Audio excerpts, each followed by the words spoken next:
जम्मू के कठुआ सेक्टर में आज तड़के आतंकियों ने हमला किया। हमला एक बोलेरो गाड़ी पर किया गया। इस हमले में एक शख्स की मौत हो गई जबकि 3 लोग घायल हो गए। आतंकियों से निपटने के लिए सुरक्षा बलों ने मोर्चा संभाल लिया है। चश्मदीदों के मुताबिक हमलावरों की संख्या 3 थी। फिलहाल इलाके की घेराबंदी कर दी गई है और सर्च ऑपरेशन शुरू कर दिया गया है। चलिए, शुक्रिया शाहनवाज, आप नजर बनाए रखिए। तो खबरें हैं कि जिस तरह से वहां पर अलर्ट किया गया है, पूरे इलाके की घेराबंदी कर दी गई है, स्कूल कॉलेजों को भी बंद करा दिया गया है और सर्च ऑपरेशन के साथ साथ इस वक्त एनकाउंटर की भी खबरें लगातार आ रही हैं। आपको बता दें, सुरक्षा एजेंसियों ने अलर्ट जारी किया है कि आतंकी इस बार लोकसभा चुनाव में खलल डालने की फिराक में हैं। उनके निशाने पर रैलियां हैं और खासतौर पर बीजेपी के पीएम कैंडिडेट नरेंद्र मोदी हैं। लेकिन सुरक्षा की तैयारियां कैसी हैं, देखिए इस पर हमारी स्पेशल रिपोर्ट।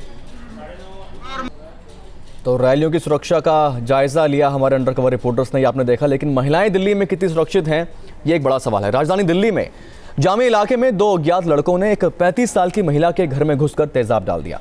महिला को दिल्ली के होली फैमिली अस्पताल में भर्ती कराया गया। अज्ञात लड़के पीड़िता के घर में घुस गए और तेजाब फेंक दिया।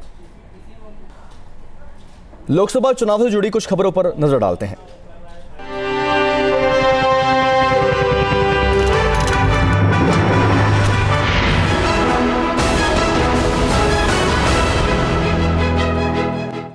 एक तरफ राहुल और सोनिया के खिलाफ बीजेपी दमदार नाम तलाश रही है, तो वहीं कांग्रेस ने भी मोदी की चुनावी लड़ाई को आसान नहीं रहने देने का संकल्प कर लिया है। वडोदरा और वाराणसी दोनों जगह उनकी घेराबंदी तेज कर दी गई है। चलिए, कुछ और अहम खबरों का रुख करते हैं। संयुक्त राष्ट्र संघ मानवाधिकार परिषद ने गुरुवार को जेनेवा बैठक में श्रीलंका में मानवाधिकार के कथित हनन के मामलों की जांच का प्रस्ताव पारित कर दिया है। यूएन की ओर से बनाई गई जांच समिति की अध्यक्षता भारतीय तमिल मूल के दक्षिण अफ्रीकी नागरिक नवी पिल्लई करेंगे।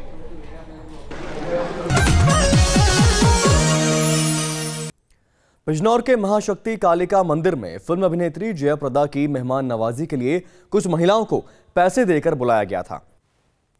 वाराणसी में नरेंद्र मोदी का नया पोस्टर जारी किया गया। पोस्टर में नरेंद्र मोदी की तुलना माता की वंदना से की गई है। हर हर मोदी नारे पर विवाद के बाद मोदी का यह पोस्टर उनके लिए मुसीबत बन सकता है। तो ये तो रही रैलियों की बात। खबरों में आगे बढ़ते हैं। बीजेपी के पीएम कैंडिडेट धुआंधार चुनाव प्रचार में जुटे हुए हैं। बिहार और झारखंड की रैली में मोदी ने अपने विरोधियों पर हमले किए तो बीजेपी की जीत का दावा भी किया। राजनाथ सिंह का आज लखनऊ में तीसरा दिन है। वो कार्यकर्ताओं से मिल रहे हैं और आम लोगों से ये वायदा कर रहे हैं कि जीत के बाद पूरा वक्त लखनऊ को देंगे। उन्हें लालजी टंडन के विरोध की बात को भी सिरे से खारिज कर दिया। कांग्रेस की परंपरागत रायबरेली और अमेठी सीट पर इस बार दिलचस्प मुकाबला हो सकता है। बीजेपी राहुल गांधी और सोनिया गांधी के खिलाफ ऐसा उम्मीदवार खड़ा करना चाहती है जिससे अपना चुनाव क्षेत्र ही इन दोनों नेताओं के लिए चुनौती बन जाए।